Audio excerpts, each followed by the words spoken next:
So welcome to the MamasteFit podcast. Today, we're going to be talking all about the postpartum body and the comments that we've been told when we were postpartum. Just maybe don't comment on somebody's body. So that's what we're going to be talking about today. Is this was a post that was in our Facebook group where somebody had asked, what should I respond when somebody makes a comment about my body? And we're going to discuss that in this episode. Welcome to the MamasteFit podcast. This is Gina, perinatal fitness trainer and birth doula. And I'm Roxanne, labor and delivery nurse and student midwife. And this is the MamasteFit podcast, where we empower you on your prenatal fitness, birth, and postpartum return to fitness journey. Our podcast shares how to move throughout your pregnancy to stay strong and comfortable, because pain is not a requirement of pregnancy. Understand the science of birth and how to approach recovery after birth. We share our personal experience as mothers navigating this stage in our lives, plus our professional expertise as birth workers and fitness professionals. Our goal is to help you feel confident as you navigate the perinatal timeframe for an empowering pregnancy, positive birth, and postpartum journey. We are glad to have you with us on this journey and that you have chosen us to support you.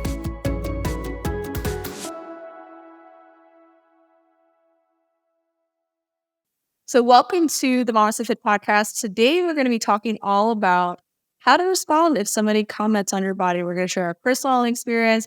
We're going to talk about what we think maybe you should say. And then if you are somebody that is interacting with somebody that just had a baby, the things that you should maybe not say to somebody about their body. So today we got Casey here, who is one of the OG MamasteFit mamas.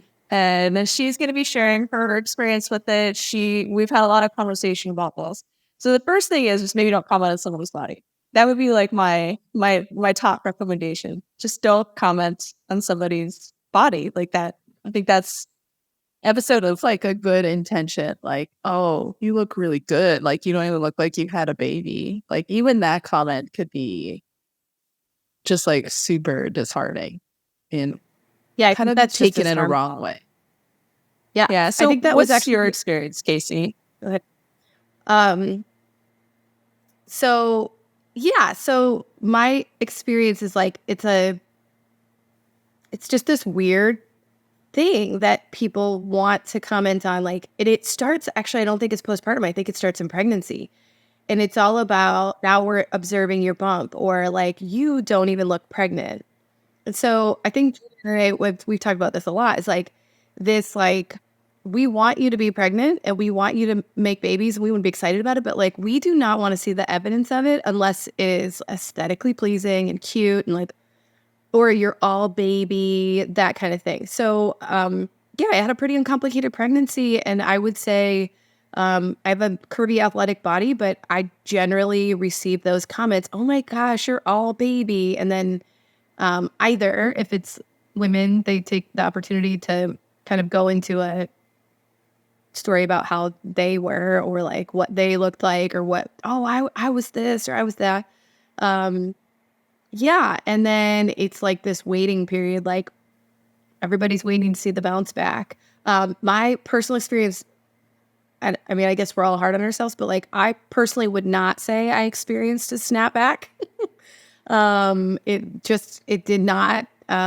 didn't come that easy. And still now, even several years postpartum, it like feels like, it feels like working with a new body, not getting the old body back. Not that we lost our body, but yeah, I have so many thoughts. So I'll let you this is going to be a very conversational episode. I feel like recently on social media, I have been seeing a lot of like belly only pregnancies. Like, this is like how you have a belly only pregnancy, where like literally the only thing that grows is your belly. And people will comment, be like, oh man, if I didn't see you from the front, like I would have had no idea you were pregnant.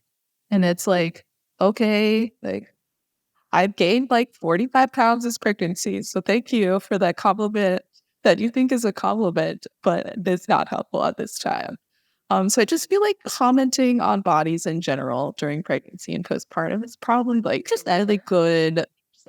Well, yeah, just ever, but like a really good time to just not to do that, because it could be, again, you think like, oh, this, like, you look so great during pregnancy, or you look, wow, you're 4 weeks postpartum, you look amazing.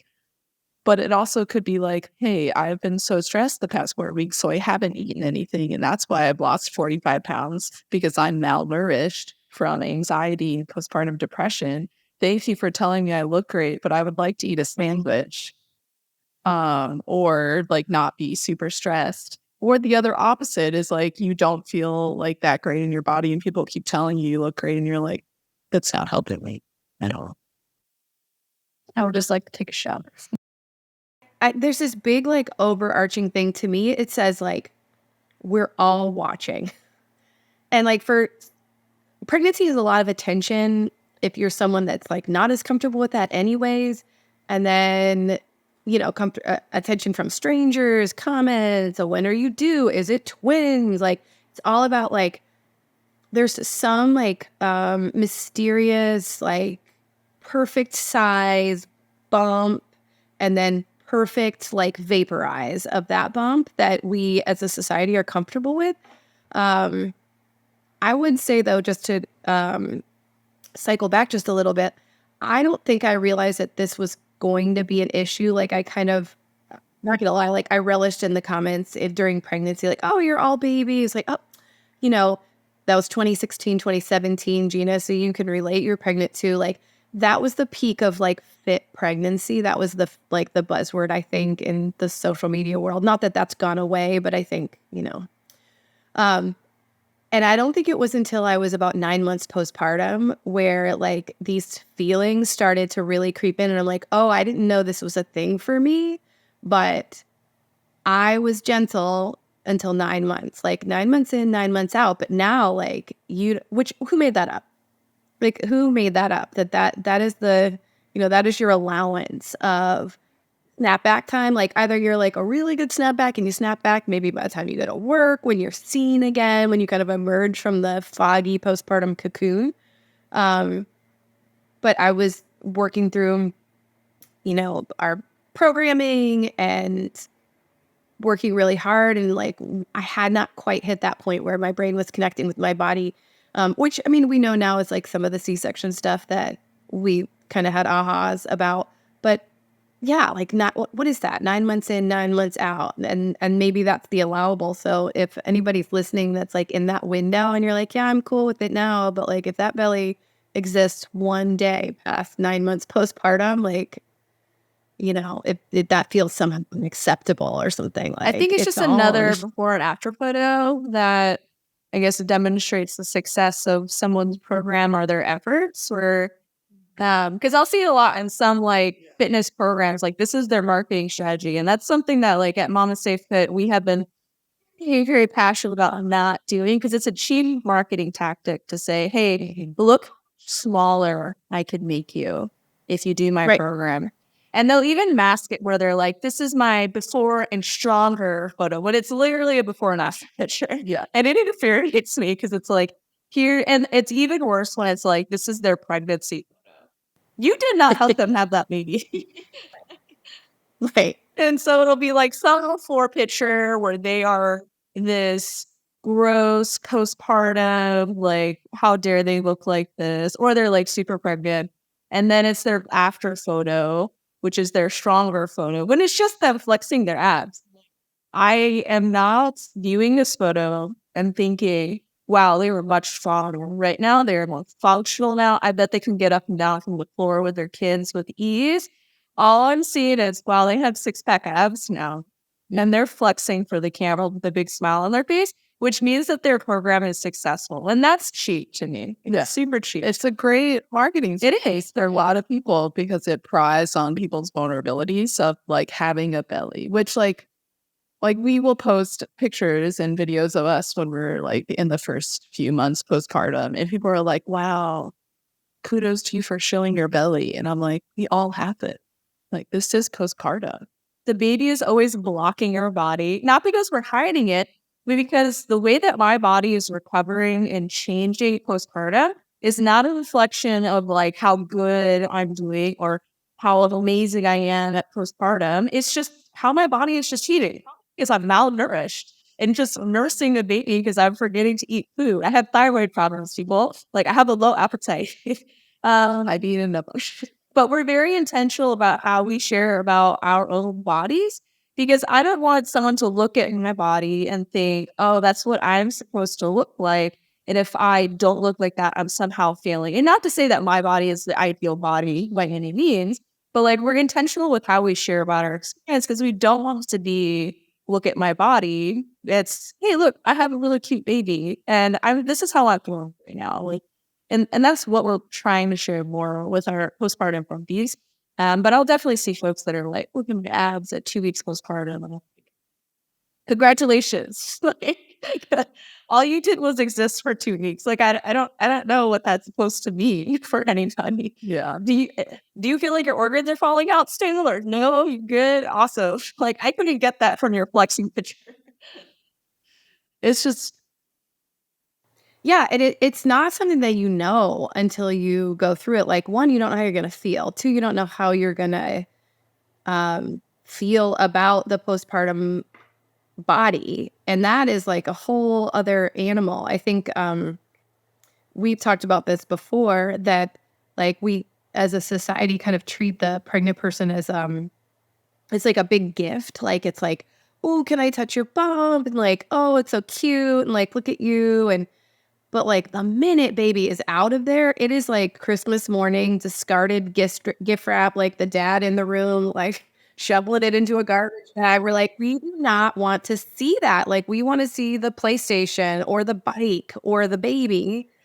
Like, we do not want to see you and your deflated gift wrap. Like, we're done seeing that. No one wants to look at that, which I'm not saying that, but that is, I feel like it's like the shrouded in secrecy, I shared, so you guys know I teach yoga, and I shared that one time I was looking for bathing suits on Amazon. I was like scrolling through reviews, and it's heartbreaking. The comments for the reviews for this suit were like 5-star reviews, hides this, hides that, like disguise the belly, or like high-waisted tummy, blah, blah, blah, all this stuff. And it's like, what messaging is that we're like, okay, please do not, please, whatever you do not make us look at your postpartum stomach. Like, good grief. Like, we know what happened there. We know what just happened there. We're like, but we probably need to hide it. Like, I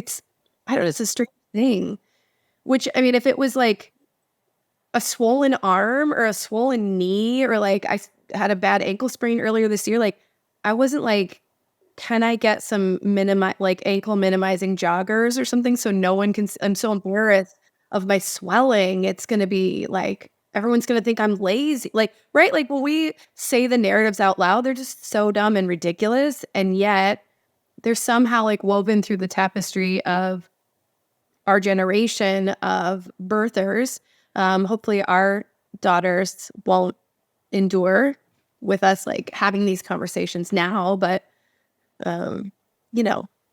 Adeline, so my 6-year-old, they're not familiar with all my children's names. I don't know why you don't have them memorized. But I feel like I've been very intentional with my 6-year-old daughter, educating her on like, it's not like good and bad food. It's about, this food is nourishing for us. These are the things that this food does for us. So similar to how I'm going to talk about my body. My body is not my business card. It is not my value. Like, it's about the things that my body can do. So my body can lift this weight. My body can play with my kids without being in pain. I can move my body well. Like, those are functional things that my body can do, that I'm very happy that my body can do. And I'm very pleased with the way that my body can do that. It's enhancing my quality of life. Being a smaller frame does not equal health. It does not equal a pain-free life. Like, I've been slightly smaller than I am now when I was in tons of pain. So being small does not equal better by any means. And so I really have been trying to reinforce this for her. And like, the way that I talk about my body is more about the things that I can do with my body, and the way that I talk about food. And she still went to preschool and came back and was like, I can only eat apples because apples are healthy. I need to eat less food so I can be skinny. And I'm like, where did you learn that? Like, what do you? And so I was when they were young. So I think this is my speculation. I don't know exactly what happened. My assumption is there was some sort of lesson in school about food, and they labeled it as, these are healthy foods, which was like fruits and vegetables. These are unhealthy foods like candy. And so we want to eat healthy foods so that we can stay lean and we can be, or this is my assumption, or like there's another kid in the class whose parents don't talk as positively about their bodies, and she's picking up from her classmates. And it was heartbreaking because I've been working for like 4 to 6 years on my body is a functional machine. I am strong. And then she comes back from like, skinny and eat less food. So we've been working on that. I mean, I think it's good now, but really reinforcing like this food is good. Like this food helps you do this. Carrots help you see in the dark, you ninja. Like, I don't know. I read that somewhere. Orange foods help you see in the dark. Maybe I made it up, but that's what I told her. And so we started researching what are different foods, what type of nutrients do they have. And now we're in the gym. She's like, I want to be strong like you. And I'm like, yeah, I do. But it's frustrating because we had to like fight that. And it was something that I felt like I had not been doing for her. And so even with all of the effort that I'm putting in to have like a positive body image and to teach healthy habits with food, because I'm pretty sure like every woman in the United States at some point has had somebody say something to her about her body that has made her want to change it with a lot of hatred towards herself. Like weight loss is not bad. Wanting to lose weight is not bad, but wanting to lose weight because you think that something is not attainable to you now because you are not worth loving at the size you are, that's what I have an issue with. And that's what that marketing scheme is, to show the before and after pictures. That's what all of the like, I mean, Casey, you send me all the videos that are like, lose the fupa, or all these like words that are just like, why are we using The mommy The mommy tummy. It's like, oh my God. And it's just frustrating because it's like, you can have the things that you think that you can only attain at a smaller size now. Like you can be loved now. You can love yourself now. You can be happy now. Like you don't need to fit into smaller piece in order to have these things. They're not unattainable at any size. And that's what I try to push for people that come to the gym who do have a desire for weight loss. And I'm like, that's fine. Like I'm not against your desire to lose weight. Like I'm not living in your body. And if you think that's going to bring you more health, then by all means, like I'm here to support you. But we're going to do it in a way that's loving. We're not going to hate ourselves the whole way.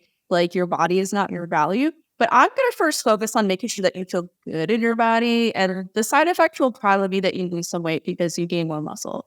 But that's not my intent with our programming. And that's not my intent for in-person or online.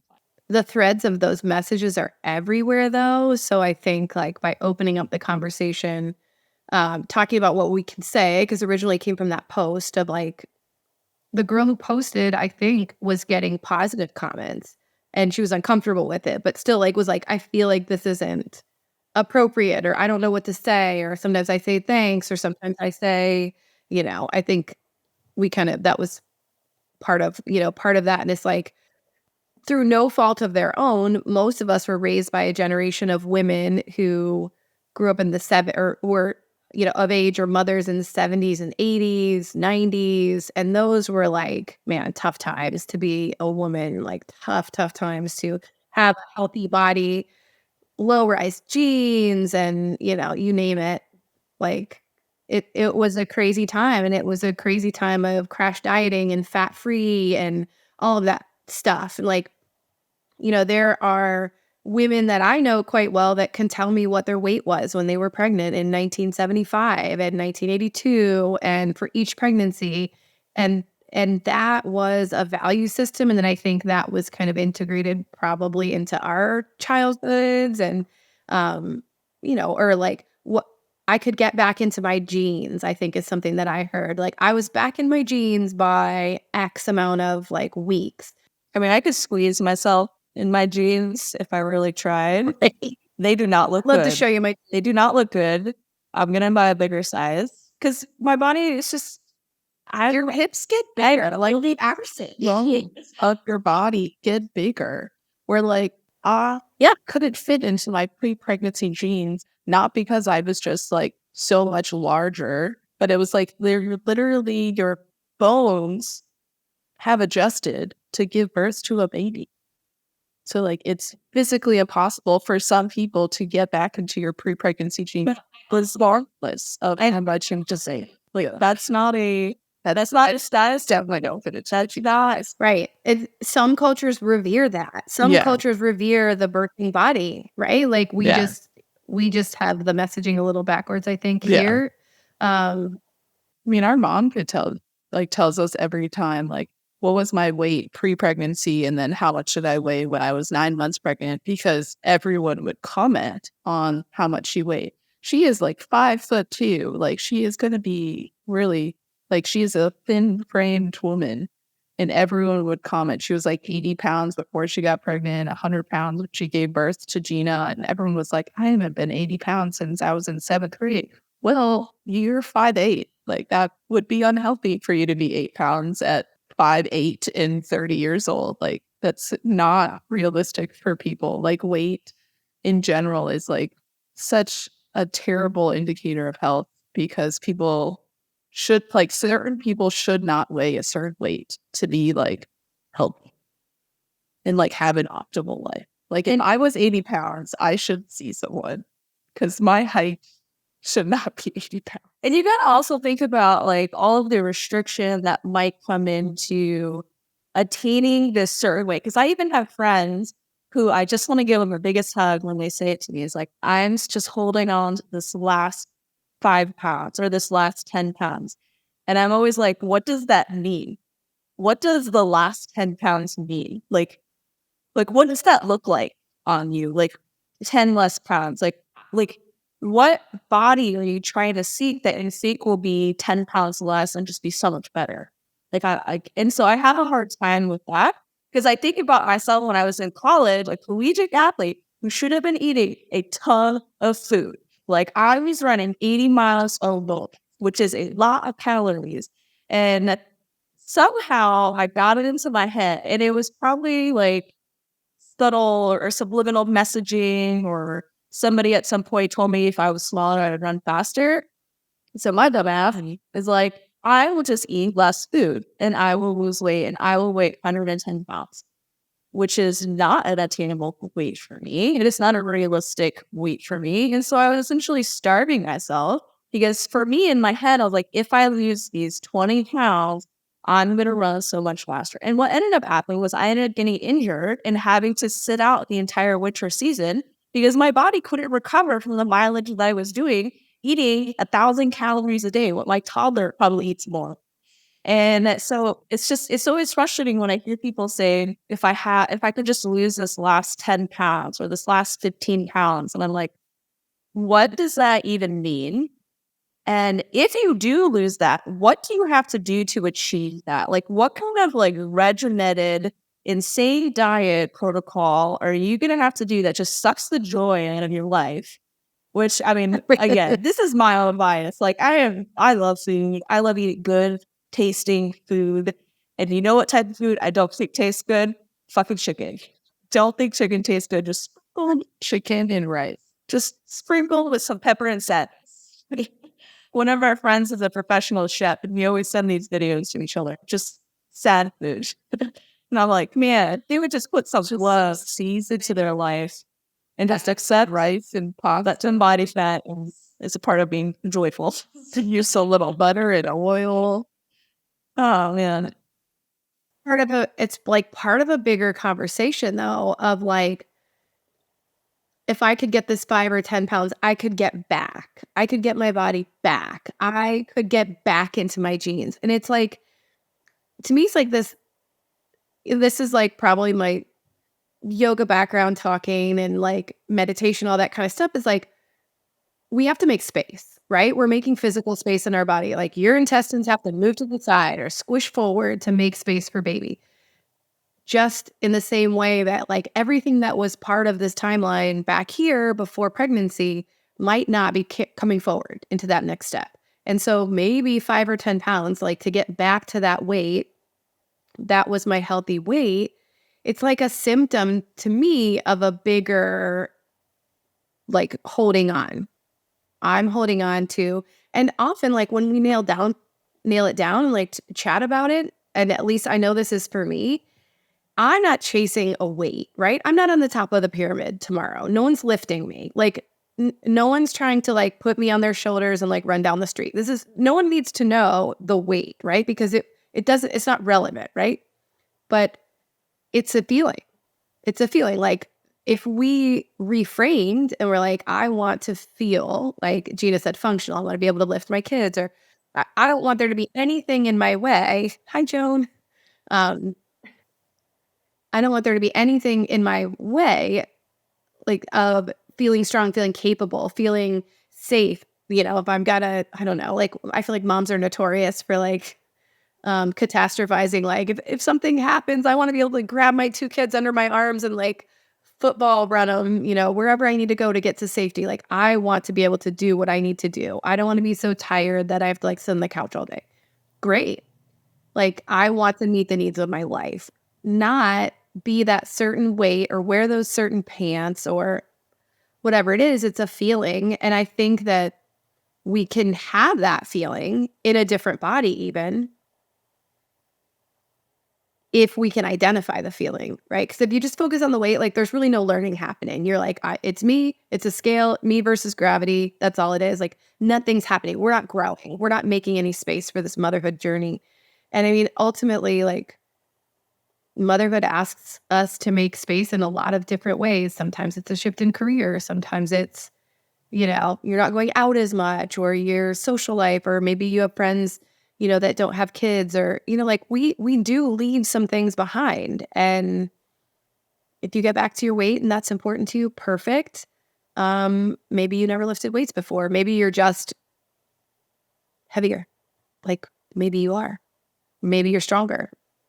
Right? Like there's just, I don't know. I feel like there's just it's like a symptom of a bigger thing. And we did talk about this, that I think we, again, and I just say society because I don't want to blame any like one person or one entity or group or anything. It's like we're uncomfortable with that change. We want to see that women can endure, you know, and like grow big and then grow small again and don't take up any extra space. Like once you're not carrying a human, like please do not take up any extra space than you did before. And we just want to believe somehow that happens because that's what we see in the celebrity world, right? Like they emerge from this cocoon, you know, maybe they had a surrogate, maybe they had the baby themselves. Like, you know, we don't ever know, but they also probably had a great trainer and all the great meals and all that stuff. Like there's really no evidence of postpartum. And I guess like, I feel like that's what we're talking about is like the evidence of postpartum and why is it not all over Instagram? The evidence. I definitely feel like Not a it's crime. being shown more on Instagram, or maybe again, it's just the curated feed that I've created since being in the postpartum, that more people are just showing their postpartum bodies. Like, this is me, accept me for who I am. And like, nobody like has a baby and literally within the same hour, like looks like they were pre-pregnancy. Like your organs have shifted, your uterus is still large, you still look pregnant. And I'll like remember Lily came to see me in the hospital and she came and like put her hand on my belly and she's like, Mommy, is there another baby in here? Your stomach's still big.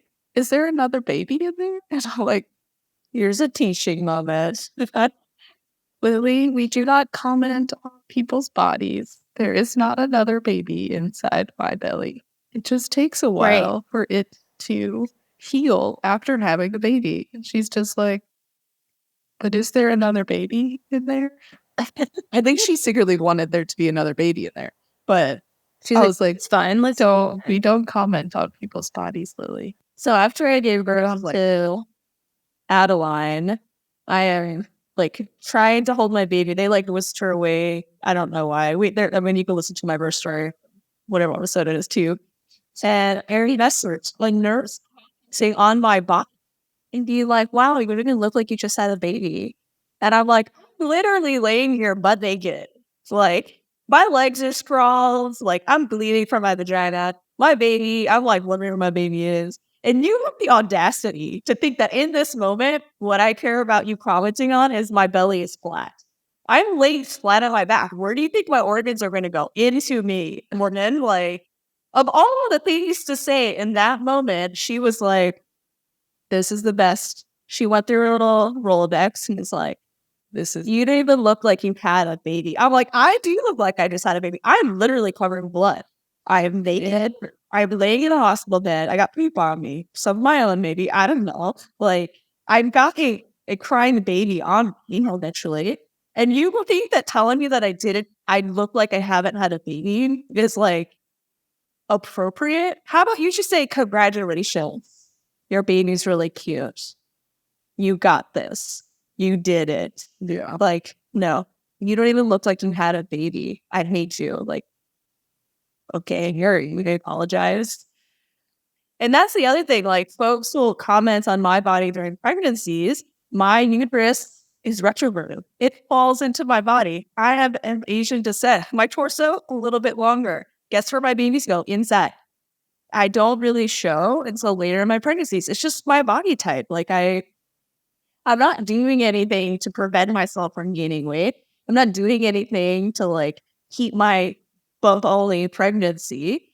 But I'll still have people that are like, oh my God, you're so small. I was so much bigger than you when I was pregnant. And then I'm like, what am I supposed to say? Like, I'm sorry. Like, oh, like it makes me so uncomfortable because I'm like, I feel like I'm supposed to apologize for being the way that my body just happens to look. Yeah. Like, and then I'll even, I had one lady that was like, I can't believe how small you are. I hate you. Like, she said that to me, and I was like, I don't really know how to take that. Like, that made me really uncomfortable. It was one of Barron's boss's wives, and so it was even more awkward for me. But folks will comment all the time on how small I am, and that made me very self-conscious because it was like, well, no one is concerned about my baby like being too small. But like for whatever reason, you feel the need to comment on how big or small my belly is. And then you're saying it in a way that makes me feel like I'm supposed to apologize or come up with an excuse on why I'm not bigger or I'm not as what you view to be appropriate or non-threatening to you during my pregnancy. And so it's not comfortable. It doesn't come off as a compliment. I just don't need people to comment about my body as a compliment. Compliment me on how I lifted almost 200 pounds. I like those compliments. Be like, good job, Gina, you're so strong. That's a compliment I But then it's also like for some people, like commenting on like their belly size during pregnancy, whether it's that your belly is so small or your belly is so big, it makes you feel like something's wrong. Because like, well, why is my belly so big? Or why is my belly so small? Like, is my baby not growing big enough? Because that's what a lot of people are like, well, I have a really small belly and I'm measuring small. So now like, does that mean that my baby is too small? Like, should I eat something else? Like, should I do all of these things, X, Y, and Z, because my belly is so small? Or same with likewise, like I had a huge belly because my babies are big. And it's like, well, like, is this baby too big? Like, my belly's huge. Is my baby too big? But it's like, right, it's that pursuit of normal. Yeah. Like pursuit of like some optimal thing that we don't know what it is. But yeah, I actually just saw a friend share that a couple months ago, and she was like, this bump is the source of a lot of commenting and not in a good way. And I'm 8 months pregnant and it's just small. And I was small at my first. And it just makes me stressed out because, like it is a time of heightened stress. And I know that we say like, don't say anything at all. But I would say like, I would offer like, maybe we should offer some suggestions of things we think are constructive to say because, we used to joke in my family that there was like one uncle, he's well into his 90s now, like one great uncle that was notorious for, he would say like, how you doing? You look trim or you look this, like to anybody in the family, he commented. But if he didn't say anything, like you might be like tucking on a couple extras. Like if he said you look good, you probably lost weight since you saw him last. But if he didn't say anything, then you're like, oh, I didn't get the compliment from, this uncle. So, I would share this in my prenatal teacher training that like, what do you say? Like so let's say your students have their baby and they came back, what are some things that we can say? And what are some other things that are like, probably don't say? which How the is the body baby commenting. sleeping? Don't ask. Oh, don't. It's sleeping like a Right. baby. Like Yes. Like, they're all, I mean, we're talking specifically body, but like just in that postpartum period, like, are they a good baby? Don't no, say they rub that, babes. right? She's rubbing babes. She just graffitied the house. No, she's not a good baby. Right. Like, and then it becomes part of your narrative, or like, are they a good eater? What are some things? Oh, so I had 2 C-sections, which and 2 labored C-sections, and I was asked, "Did you have it normally or a Oh, C-section?" Or like, or no. naturally C-section. And like, I get it. No one's trying to, like, in this age of PC, no one's trying to be that guy and choose the wrong words, but like sometimes those things are sticky when you're like, I didn't have it normally, I guess. Or, same thing with comments about breastfeeding. Like, breastfeeding worked really great for me, but it doesn't for everybody. And like all of those comments about like what your body can do, man, like, ouch. Those, I think they're just like unknowing, unintentional. I think they're unintentional. I really do. Most of the time, I think they're just dumb and thoughtless, and we don't know what to say. And so you can never go wrong with "good to see you." Yeah. Can never go wrong with Oh, that's good. "it's good to see you," or "I know it probably took a lot to get out of the house. It's so good to see you." Like some acknowledgement of like whatever. And now we're talking about something else, or we're giving them some space to share more of an experience than, right? Because chances are their clothes don't fit well or in the best way, or, they sometimes we just don't feel like our own selves. We don't really even know who that is. Like, it takes a long time to develop our identity, our motherhood identity, let alone motherhood style. I feel like there has to be something else to say other than that, though, to like comment or even just like asking them a question of like, how are you doing? Mm-hmm. Rather than being like, how are you feeling? Or like, how's the baby sleeping? All those types of questions. Just like, how are you doing? It's really nice to see you. Cause then that gives them that space to be like, I feel like crap. Or like, I have not slept more than 2 hours. And like, I'm just really excited to be here to like do something for myself, or something. Well, and this is less about the physical body and more about like the emotional body and like mental health, but like we also don't know how someone is feeling outside of the house with their baby. Like, that's sometimes when you get really well acquainted with your postpartum anxiety or whatever it is that you're feeling. When you return, like, you get reintroduced to society and you're like, whoa, like, I'm afraid of everything, or whatever it is you're feeling, or you're like, I'm uncomfortable. Or I think we talked about this way back in like the first weeks of MamasteFit back in 2017.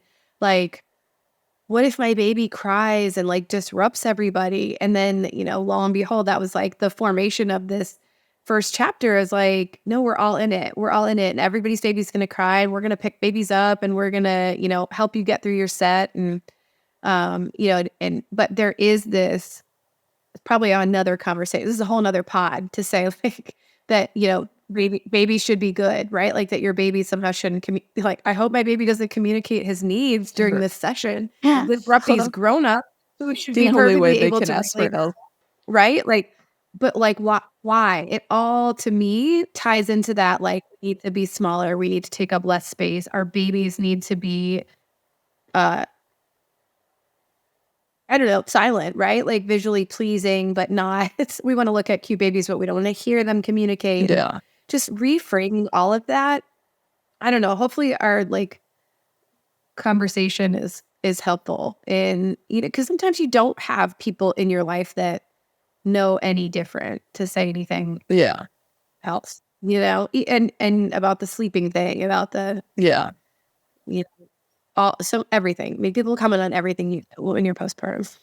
I feel like you don't know what to say, like until you learn it too. So like pre-pregnancy, postpartum for myself, like granted, I was in like the women's health kind of realm for a while, but like I would think that that was totally fine to comment on. Like I feel like before I kind of did it myself, And then I realized, like, no, those aren't super helpful comments that make people feel great about themselves, because like pregnancy and postpartum is like a very, I mean, one, your like hormones are all out of whack. So like you're extra emotional.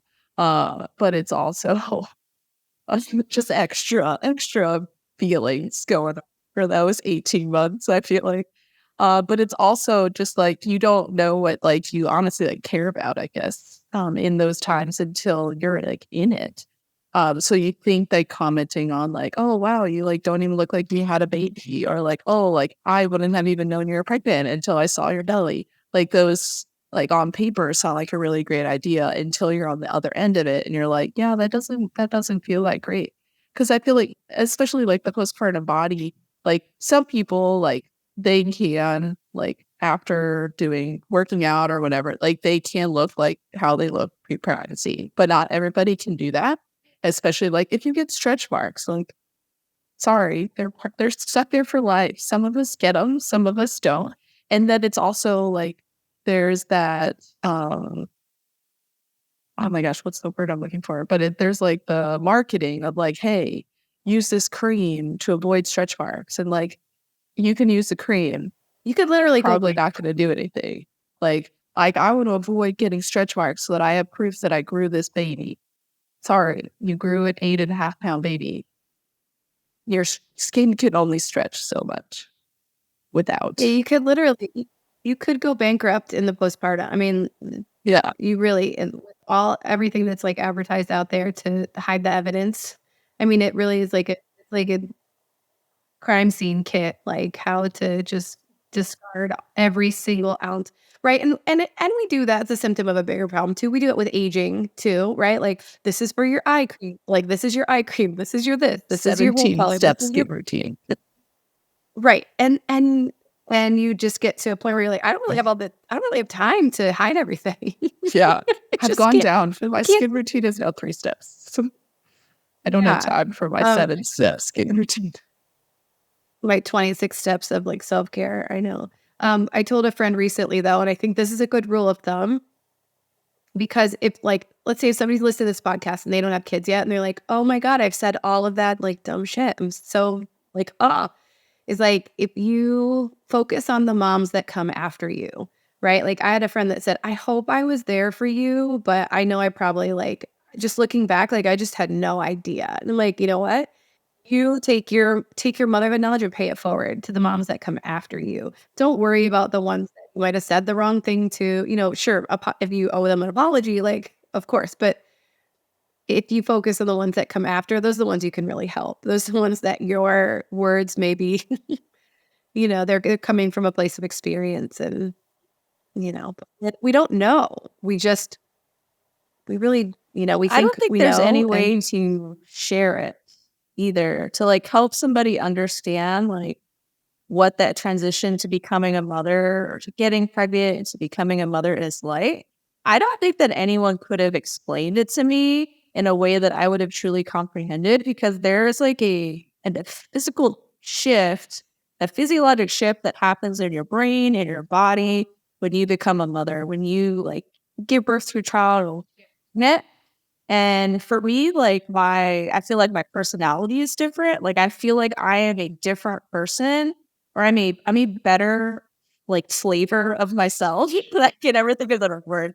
I have extra spices now that just make me so much more vibrant, and I have a wider range of emotions that I'm willing to express and to experience with somebody else, with this little person that I meet. And so when there's such a hyper focus on become as small as possible after you give birth, to make sure that your husband still loves you, because that's your only value in your relationship, is to be as tiny as possible, because how else is he going to show you off? And it's like and so there's this hyper focus on being as small as possible, being as quiet as possible, making sure that your children are only seen, not heard. You can only admire the cute photos, but we want to make sure that you have a really good baby. It takes its toll on you, because you're like, no, I am allowed to take up space. I'm allowed to be as big or as small as I want to be. regardless of my size, I'm worthy of being loved and I'm worthy of having all those things that I deserve as a human being, regardless of my size. I will not suddenly be allowed to experience certain emotions such as joy and happiness in my life once I reach this, like, we don't even know what the optimal size is. Like, there is no like rule for everybody. Everyone must weigh 115 pounds. Like, there's not even like a number to seek. Like, and so What if yeah. Ugh, yeah.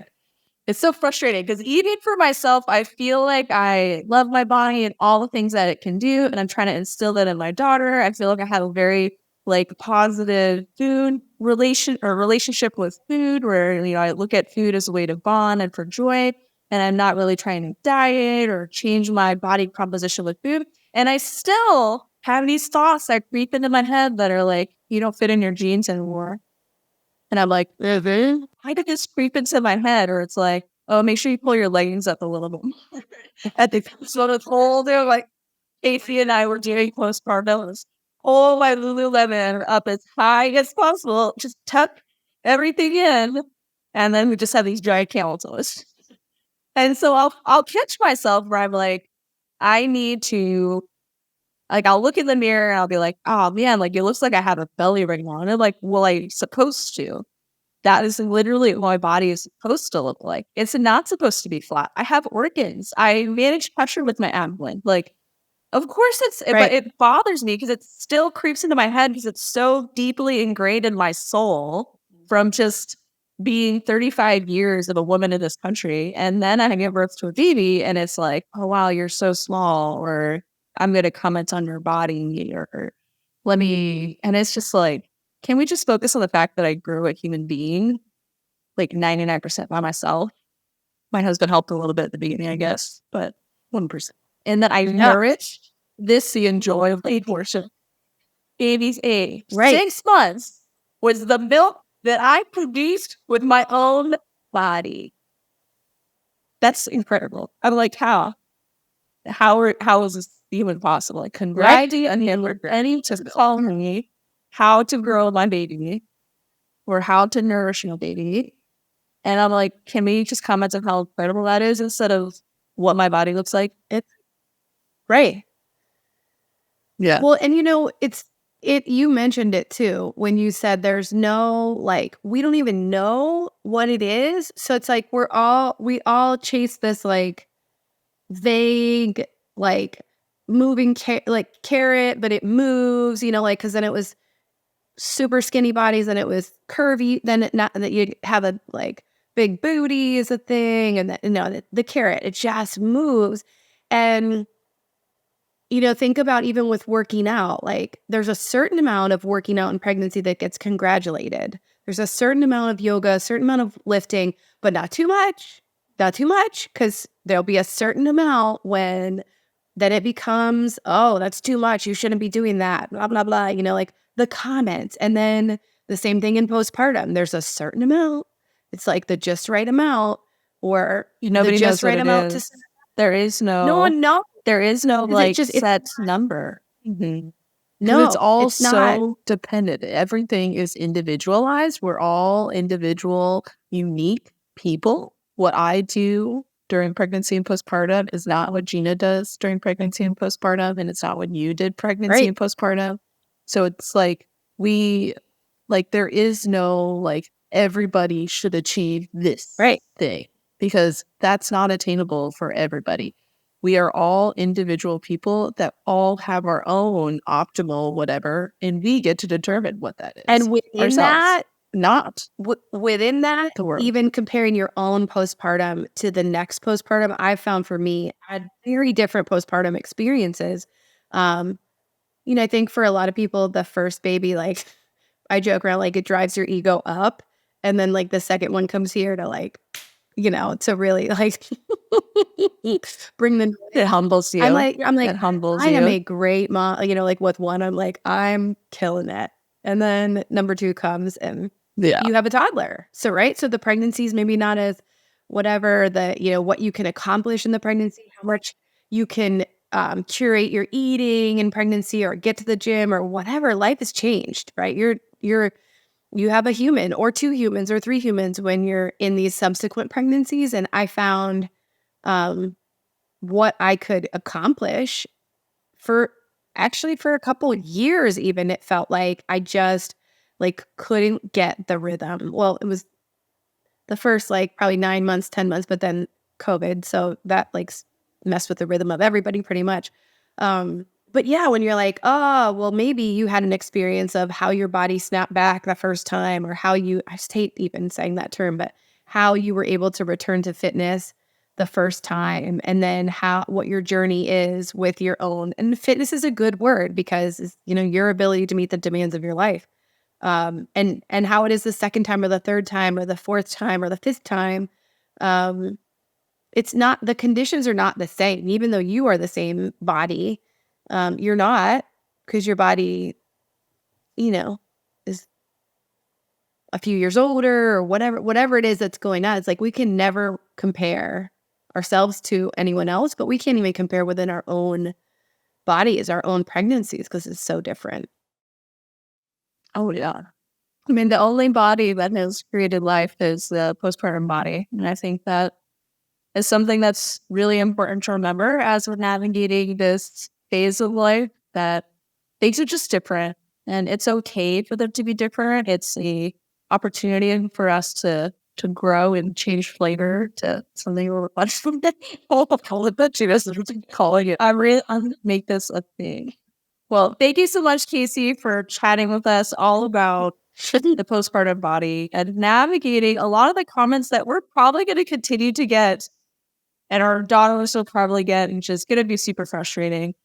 But I think listening to other people talk about this experience and maybe just put some words to what it is that you feel like can be really helpful, because that always helps me, is to have somebody else put the words to the feelings that I'm having, and then I'm like, oh yeah, that resonates with me, and that's going to help me on my journey. And so if weight loss is your goal postpartum, I totally support you. I just want you to know that you are worthy and you are a valuable person, regardless of your size. You deserve all of the things that you deserve as a human being: to be loved, to be happy, to find joy in your life, regardless of what your size is. So don't view your weight loss journey as, I could only have this thing that I really want when I'm a tinier frame, because that doesn't always equate to health. And you deserve all those things now. And so if that's your goal, fully support you. Just go on it with a journey of luck.